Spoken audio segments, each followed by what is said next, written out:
There's a strange thing about money. It rarely changes your life all at once. It doesn't usually arrive with a huge announcement, and it doesn't disappear in a single dramatic moment either. Most of the time, money shapes your future quietly, through habits so small you barely even notice them. That's why so many people feel shocked years down the line, wondering how they ended up so stressed, dependent, or just plain stuck, even though they never made any single big mistake. The truth is a little uncomfortable. Your future is undecided by one brilliant investment or one disastrous decision. It's decided by the small, everyday money habits you repeat without even thinking. So let's talk about those habits. Not the flashy ones, not the clickbait internet advice. The real ones. The very first habit is how you treat money the moment you get it. For most people, income feels like permission. Permission to finally relax. Permission to spend. Permission to reward themselves for all their hard work. But a small group of people see income differently. They see it as a responsibility. Before they spend, they ask a simple question. What will this money mean for me in 5 years?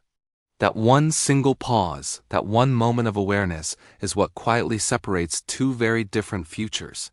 The second habit is how you handle comfort. Comfort is expensive.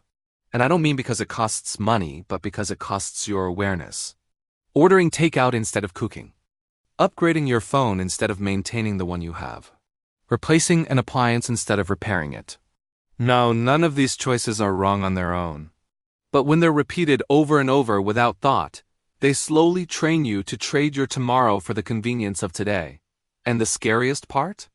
It feels completely normal. I knew a man who earned a decent, stable salary for years. Nothing extreme, just consistent. He didn't gamble, he didn't make risky investments, he didn't live recklessly. But he also never saved consistently. He never tracked his expenses. He never built any kind of financial buffer. Every single month ended right back at zero. Years went by like this. And then, when life finally asked something from him, a health issue, a family emergency, he realized he had no financial muscle. He wasn't poor, but he wasn't prepared. That's when he understood something most people learn far too late. Money habits are unbout becoming wealthy.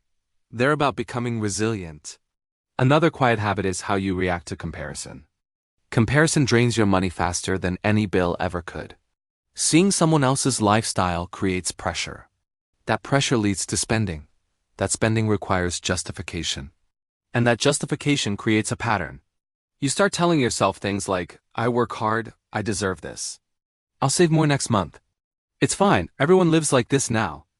And slowly, your money stops being a tool for your life and becomes just a response to your emotions. The people who build stable futures don't ignore comparison. They manage it. They understand that not every upgrade is progress. Not every purchase is freedom, and not every expense reflects real success. Then there's the habit that quietly decides so much. How you treat small money. Small amounts just feel harmless, don't they? A few subscriptions here, some convenience fees there, a little impulse buy at the checkout. But small money, repeated daily, becomes big money over time. Your financial future is rarely ruined by one big loss. It's eroded by thousands of small leaks you never bothered to fix. And here's the habit that most people never, ever talk about. How you use money to either buy peace of mind or to escape from your problems. Some people use money to actively reduce their stress. They build savings, they pay down debt, they create breathing room in their budget. Others use money to numb their stress.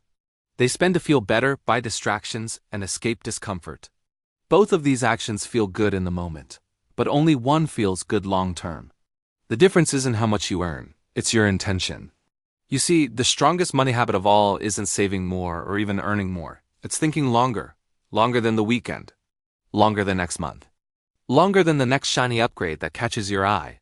People who win financially don't obsess over money every single day. They just avoid the quiet habits that sabotage them. They don't chase fast wins. They don't panic during slow periods. They don't let their emotions control their spending. They understand something simple but incredibly powerful. Your future doesn't need perfection. It needs consistency.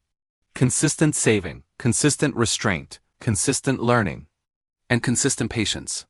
And this is the part that should give you real hope. You don't need to change everything today. You don't need a huge raise. You don't need a lucky break. You don't need to become a different person. You just need to start noticing your own habits.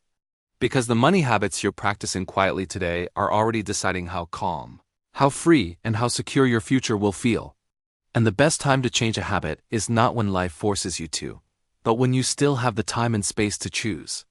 If this made you think differently about money and your future, subscribe to Rise Together.